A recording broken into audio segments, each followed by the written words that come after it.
সাত কলেজে ঘোষিত কর্মসূচি অনুযায়ী রাজধানী টেকনিক্যাল মোড় অবরোধ করছে শিক্ষার্থীরা। আমরা এই বিষয়ে বিস্তারিত জানবো। আমাদের সহকর্মী রাব্বি সিদ্দিকী আছেন ঘটনাস্থলেই, অপেক্ষা করছেন আমাদের জন্য। রাব্বি, এই আন্দোলনের বিষয়ে একটু আমাদেরকে বিস্তারিত জানাবেন। আমরা শুনলাম টেকনিক্যাল মোড় অবরোধ করে রেখেছেন শিক্ষার্থীরা।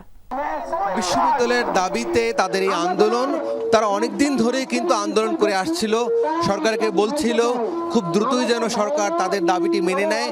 এর আগেও তারা বেশ কয়েকবার সড়ক অবরোধ করেছে, তাদের দাবির পক্ষে তারা বিভিন্ন ধরনের কর্মসূচি পালন করেছে।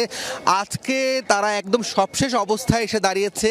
তারা বলছে এই অন্তর্বর্তী সরকারকে অবশ্যই বিশ্ববিদ্যালয়ের যে অধ্যাদেশ, সেই অধ্যাদেশটি অবিলম্বে প্রজ্ঞাপন দিতে হবে এবং সেই দাবিতে তারা আজকে ঢাকার প্রায় 3টি পয়েন্টে তারা অবস্থান নিয়েছে।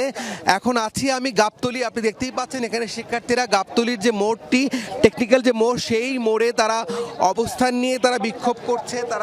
তারা এই অংশে তারা অবস্থান নিয়েছে এবং তারা বলছে যে সরকারের কাছ থেকে সুস্পষ্ট দিক নির্দেশনা এবং এই প্রজ্ঞাপন না আসা পর্যন্ত তারা কিন্তু তাদের যে আন্দোলন, সেই আন্দোলন কিন্তু তারা চালিয়ে যাবেন। দেখতেই পাচ্ছেন এই গাবতলীর যে মোড় খুবই গুরুত্বপূর্ণ অংশ, চারপাশে সড়ক অবরোধ, এখানেই তারা অবস্থান নিয়ে আছেন, বিক্ষোভ করছেন, স্লোগান দিচ্ছেন এবং চারপাশে কিন্তু গাড়ি কিন্তু এখানে আপনি জানেন যে যানজটের যে অবস্থা একটু দেখাতে চাই।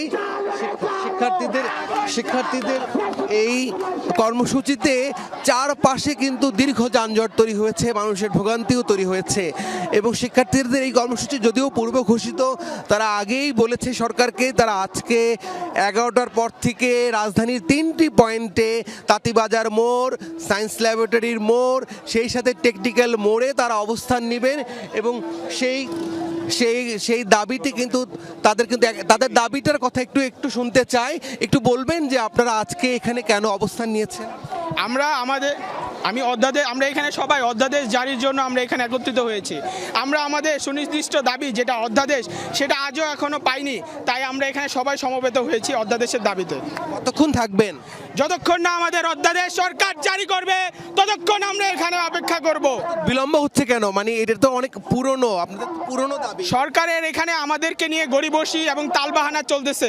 সরকারের অভ্যন্তরীণ মানুষজন আমাদেরকে এই পরিচয় বিশ্ববিদ্যালয় চাচ্ছে না, তারা আমাদের বিশ্ববিদ্যালয় কি চাচ্ছে না? আপনাদের তো সবকিছুই হয়ে গেল, এখন অধ্যাদেশটা হচ্ছে না কেন?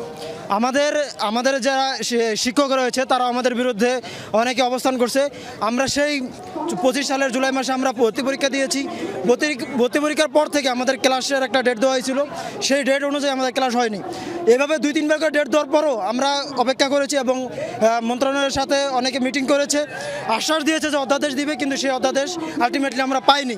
যার কারণে আমাদের এই রাস্তা নেমে আসা এবং সর্বশেষ আমাদের এটাই একমাত্র চাওয়া যে আমরা অধ্যাদেশ ছাড়া আমরা ঘরে ফিরে যাব না। শুনছিলেন বৃষ্টি, তারা অধ্যাদেশ ছাড়া তাদের যে কর্মসূচি, সেই কর্মসূচি থেকে তারা সরবেন না, সেই দাবিতে তারা অনড় আছেন। শুধু একটাই দাবি, প্রজ্ঞাপন দিতে হবে, বিশ্ববিদ্যালয়ের প্রজ্ঞাপন চাচ্ছেন। শুনছিলাম আমরা সেটি। অনেক ধন্যবাদ রাব্বি।